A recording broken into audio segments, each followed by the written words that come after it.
soalan kuantitatif 1. Soalan 1. Jadual di bawah menunjukkan hubungan antara jumlah utility dengan kuantiti barang X yang digunakan. Okey, jadi sekarang saya nak tanya, jumlah utility ini dalam bahasa English dikenali sebagai apa? Jumlah utility TU. TU stand for? Total utility. Yes, total utility. Okey, dan quantity ni Q lah, quantity. Okey, sekarang kita cuba tengok Q. Okey, penggunaan barang 1, 2, 3 sampai 7. Jumlah utility kita, okey tengok unit ukuran dia kita pakai UQ dekat sini. 10, 19, okey dan seterusnya. Kita dapati bahawa jumlah utility kita semakin bertambah. Okey, tetapi sekarang saya ada satu soalan. Kalau katakan saya tidak menggunakan sebarang barang X, berapa jumlah utility yang saya akan dapat? Jumlah utility kosong. Ya, jumlah utility kosong. Okey, ingatlah cuma dalam jadual ini dia tak tunjukkan. Tapi anda sepatutnya kena tahulah kalau kuantiti kita adalah X, kuantiti barang X kita adalah kosong, jumlah utility kita tetap akan jadi kosong. Okey. Okey, sekarang kita sambung ya. Berdasarkan jadual di atas, hitung utility suit barang X. Utility suit, bahasa English dia. Marginal utility. Okay, yes, marginal utility. Jadi simbol yang kita pakai adalah MU. Okay, jadi sekarang Miss nak tanya, apakah rumus MU? Perubahan TU bahagi perubahan Q. Sekali lagi, perubahan apa? TU Okay, bahagi perubahan Q. okay, thank you. Okay, jadi perubahan dekat sini, apa maksud perubahan? Jumlah utility Ya, lama, jumlah utility baru tolak jumlah utility lama. okay, bahagi dengan Bagi dengan perubahan Q. kuantiti baru tolak kuantiti lama. Okay, thank you. So, biasanya rumus itu anda boleh tulis MU sama dengan perubahan TU over perubahan Q je. Tetapi bagi sesiapa yang tak faham itu, anda boleh tulis macam ini. Jumlah utility yang baru tolak yang lama, bahagi dengan kuantiti yang baru tolak dengan yang lama. Okey, seterusnya dengan ada ini, kita pun kena sediakan utility suit lah bagi barang X. Okey, sekarang Miss tunjukkan cara yang kamu buat. Okey, anda boleh buat contoh anda boleh buat jadual macam ini. Okey, sini Q, sini MU. Okey, boleh sediakan satu jadual yang macam inilah. Okey, tetapi sebab Miss sekarang Miss nak cepat, I terus gabungkanlah pada jadual sini sahaja. Okey, ingatlah boleh guna cara ini juga. Pastikan ada Q, jangan tulis jawapan MU sahaja. Okey. Okay, jadi sekarang Miss akan sediakan jadual itu dan saya akan gabungkan sekali lah dengan jadual yang asal tu. Okey, so I akan sediakan dekat sini. Dan jadual ini, okay, saya akan label MU. Jangan lupa unit ukuran dia UT. Okey, jadi sekarang TU1. Okey, bagi tahu saya satu pengiraan. 19 tolak 10 Okey, bahagi. bahagi 2 tolak 1. Okey, apakah jawapan anda? Saya dapat 9. 9. 9 itu isi pada kuantiti 1 ke ataupun kuantiti 2? Kuantiti 2. Ya, okey, thank you. Jadi Najah, Miss nak tanya, kuantiti 1 itu berapa? 10. Ya, 10 ya, bukan dash ya. Okey, Najah bagi saya jawapan yang seterusnya. 8 7 6 5 4. Okey, thank you Najah. Okey, jadi sekarang saya nak highlight sikit untuk jawab soalan A ini, hitung utility suit barang X. Pastikan you ada rumus ini. Okey, ataupun yang ini, tunjuk satu pengiraan. Satu je. Okey, yang lain sediakan jawapan anda pada jadual macam ini. Okey, ada dua lah. Okey, maksudnya anda pastikan jadual anda mesti ada Q dan mesti ada MU. Dua ini yang wajib punya. TU itu ada okey, tak ada pun tak apa. Sebab sekarang dia nak utility suit sahaja. Okey. Okay. Kita sambung soalan yang seterusnya. Jika harga per unit barang X ialah RM7, saya pun keluarkan maklumat dulu, ini soalan P ya. Okay, PX sama dengan RM7 ya. Okay, itu maklumat yang diberikan. Satu Roman, kuantiti barang X yang akan dibeli. Dia tulis tanya kuantiti barang X. Jadi dekat sini bermaksud you kena tahu sama ada ini case satu barang ataupun case dua barang sebab nanti kita kena kaitkan dengan syarat dia. Jadi untuk soalan ini case berapa barang? Oh, yang ni kes 1. Kenapa you tahu satu barang? Kenapa Sebab you dia kata barang X. Sebab kat situ Yes. dia tanya barang X je. Ya, good. Sebab hanya ada barang X sahaja. Jadi ini adalah case satu barang. Okey, untuk case satu barang saya nak tanya, apakah syarat asas dia? MUX sama dengan PX. Okey, thank you. Jadi sekarang B1 Roman ini anda terus tulis MUX sama dengan PS. Sebab ini syarat asas dia. Okey, lepas itu, okey, cuba tengok. PS kita sama dengan RM7. Kalau nak bagi dia sama, MU kita kena berapa? 7. 7. Okey, 7 apa tu? RM ke? Util. Ya, okey, thank you. 7 util. Jadi bermaksud sekarang pelajar kena tengok jadual anda 7 util. Okey, kita tengok semula jadual kita. MU ya. Okey, MU yang 7. MU yang 7 yang ini. Pada masa itu, cuba tengok. Sebab soalan dia, okay, dia tanya kuantiti barang X yang akan diberi. Jadi kita tengok kuantiti dia. Kuantiti. Kita terus dapat 4. Jadi jawapan kita 4 unit lah barang X yang akan diberikan. Jadi pelajar terus tulis. Okay. Oleh itu, barang X yang diberikan adalah sebanyak 4 unit. Selesailah untuk satu Roman ni. Okey. Sambung. 2 Roman. Jumlah utility yang diperoleh oleh pengguna. Okey, tengok ya. Okey, sekarang pelajar fokus pada baris ini sahaja. Sebab kita tahu kuantiti barang S kita sekarang 4 unit. Jadi pada baris yang sama, jumlah utility dia berapa? 34. Util. Ya, good. Thank you. So tengok TU, total utility 34 util. Jadi pelajar terus bagi tahu lah. Okey, sebab ini berdasarkan jadual kan. So B 2 Roman. Pelajar boleh tulis dengan berdasarkan jadual. Okey. So TU yang kita nak cari itu adalah TU 4X sebab 4 unit barang X kan. Jadi dia sama dengan 34 util. Okey, itulah jawapan dia. Okey, TU 4X. Saya ulang ya sebab sini TU. Ada banyak X, jadi berapa? Saya pilih 4. That's why Miss tulis TU 4X. Okey, sambung lagi. 3 Roman. Berapakah jumlah perbelanjaan pengguna? Okey, yang ini pula sebenarnya dia ada kaitan dengan syarat pencukup.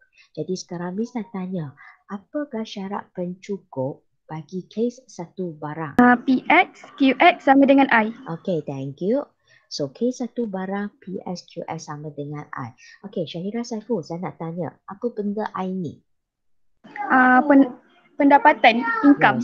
Yes, income. Bagaimana pula dengan PSQS? Perbelanjaan pengguna. Yes, good. Okay, thank you. Jadi ingat, ini adalah perbelanjaan.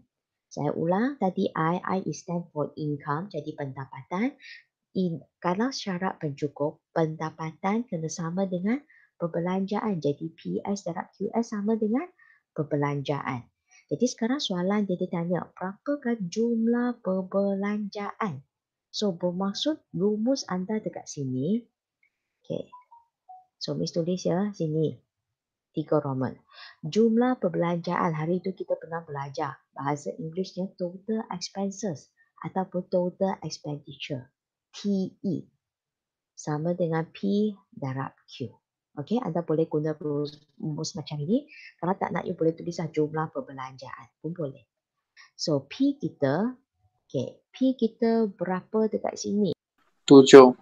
7, okey. Sebab kita tengok kat sini. Kuantiti kita berapa? 4. Okey. Dapat jawapan berapa? 28. 28 apa? AM 28. Okey, thank you. So, jumlah perbelanjaan pengguna sama dengan ini rumus pengiraan dan jawapan anda RM28. Okey, so itulah cara kita nak jawab soalan B. Okey, kita sambung soalan C. Jika satu utility suit barang X bernilai RM2, okey, laka kelok permintaan, dia nak kelok permintaan bagi barang X. Jadi sebelum anda laka kelok permintaan ini, you kena faham maksud ini dulu. Okey, sekarang Miss tunjukkan. Satu utility suit sama dengan RM2. Apakah syarat asas untuk kes satu barang? MUX equal PX. Okay, thank you. So, kita dapati MUX equal to PX. Okay, kalau ikut soalan biasa macam tadi yang kita buat, yang ini kan tengok MUX equal to PX. 7 UQ sama dengan RM7 kan? Okay, sekarang kita tengok semula soalan tersebut. Soalan dia, satu utility suit barang X, maksudnya satu UQ sama dengan RM2. So, bermaksud kali ini, satu UQ sama dengan RM2, bukan sama dengan RM1. Ini adalah syarat yang telah diberikan bagi soalan tersebut. Okey, saya ulang. Kalau yang biasa memang kita kata tengok yang ini, MUX equal to PX, 7 UQ sama dengan RM7. Tetapi untuk case ini, sebab soalan dia ada satu syarat. Dia kata satu utility suit sama dengan RM2. So that's why MUX equal to PX. MU kita 1 UQ, tapi P kita sudah jadi RM2. Itu adalah kehendak soalan dia. Okey, jadi sekarang berdasarkan benda ini, kita akan sediakan kelok permintaan.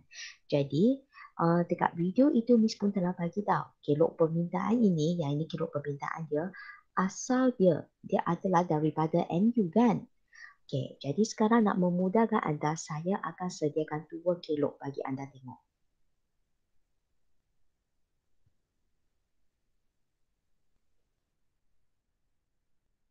Okey, untuk maklumat anda, ini adalah kelok MU.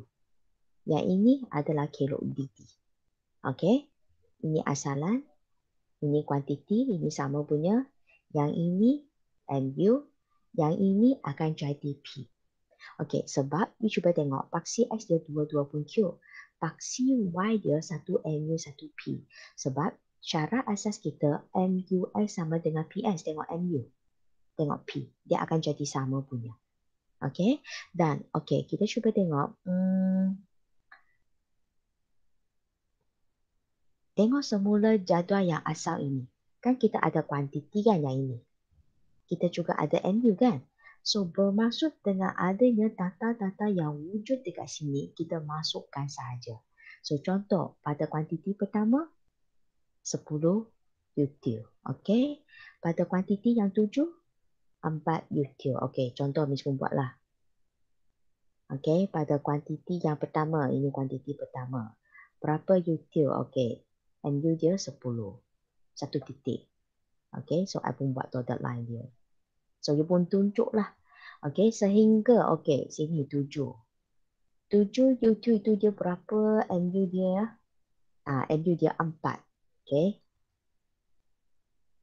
Okey, so MU dia 4. Agak-agak sini. Sinilah 4. Okey, so I pun buat dotted line. Okey. So, dengan adanya 2 titik ini, sekurang-kurangnya ada 2, saya pun boleh terbitkan kelok MU. Bolehlah. Labelkan MU. Okey, saya rasa nak terbitkan kelok MU ini tak ada masalah. Tapi kalau dekat video, MU yang saya buat itu saya panjangkan sehingga ke capai sifar, sehingga ke negatif. Tapi sekarang kalau berdasarkan jadual, sebab jadual kita, dia hanya tunjuk bahagian yang positif saja kan. Jadi pelajar pun tunjuk sampai positif, lepas tu berhenti. Okey, jadi sekarang dengan adanya kelok MU ini, kita nak transform kelok permintaan. Okey, cuma sekarang sini sudah jadi P, sini sudah jadi Q. Okey, cuba tengok ya. Okey, dotted line ini saya akan panjangkan. Masa itu kuantiti dia masih 1. Okey, kalau ikut logik, memang sini akan jadi 10, harga dia 10. Tetapi disebabkan dia kata 1 UQ sama dengan RM2. Jadi sekarang sini MU saya adalah 10 UQ.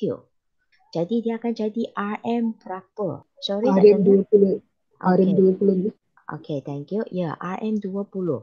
So bermaksud sekarang harga kamu sudah jadi RM20 dekat sini dah. Okey. Dan ini pun sama, you buat total line, you panjangkan. Ini adalah kuantiti yang 7. Okey, cuba tengok. Sekarang saya nak tanya, harga dekat sini dia akan jadi berapa? 8.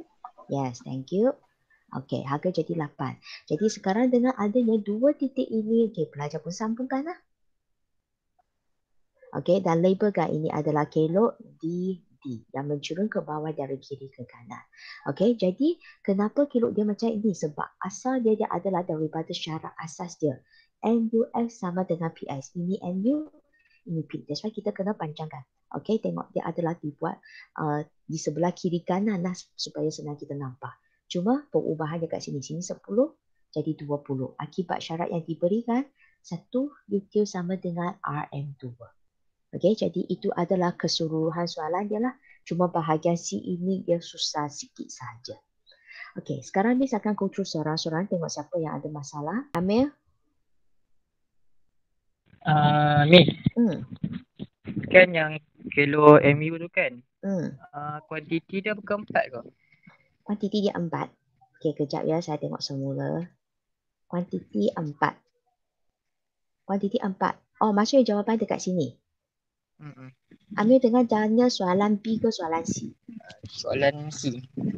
Soalan C. Okey, kuantiti 4 itu merujuk gambaran yang dia akan beli. Tetapi sekarang soalan dia minta anda sediakan kelok permintaan. Kalau kelok permintaan, kalau you hanya ada satu tingkat harga sahaja, contoh you hanya ada satu tingkat harga sahaja, macam mana you boleh tentukan kelok permintaan? Tak dapat kan? You hanya boleh tunjukkan jumlah perbelanjaan dia sahaja. Boleh ke Amir? Okey, boleh. Okay, ingatlah. Okey, saya ulang sekali lagi. Okey. Sekiranya pelajar ingat kalau anda ini sediakan kelok permintaan ini, pastikan anda sekurang-kurangnya mempunyai 2 titik. Saya faham mungkin pelajar confuse, dia kata, oh Miss, jawapan B tadi yang saya cari, okey, kuantiti dia 4. Okey, harga dia 7. Saya dapat 28. Itu adalah perbelanjaan dia. Dan satu tingkat harga sahaja memang tak dapat tolong kita sediakan kelok permintaan. Itulah sebab kita kena berdasarkan, okey, kelok MU itu dan kemudian membantu kita sediakan kelok permintaan dia. Okey, Wai Hong? Miss, saya ada satu soalan. Okey, silakan. Kalau tak sedia kilo MU dengan Q tu boleh? Okey. Okey, thank you Wai Hong. Kita tengok semula soalan C ya. Okey. Jika satu utility suit sama dengan RM2, lakarkan kelok permintaan. Okey, jadi kalau berdasarkan soalan ini, pelajar hanya perlu sediakan kelok permintaan ini kepada Miss sahaja. Okey, kalau anda tak sediakan yang MU punya pun tak apa. Janji ada yang ini. Tapi pastikan angka-angka kat sini betul lah. Sebab tadi Miss tunjukkan, saya nak you faham kenapa dia jadi sedemikian. Okey, ada kelok DD sudah boleh diterima dah. Okey, Wai Hong? Okay, thank you, Miss. Okey, saya rasa setakat ini sajalah untuk kelas maya kita hari ini. So, kalau tak ada apa-apa, boleh live meeting. Kita jumpa lagi ya, okey? Bye-bye. Thank you, Miss. Thank you, Miss. Thank you, Miss. Okay. Thank you, Miss. Okay, bye-bye.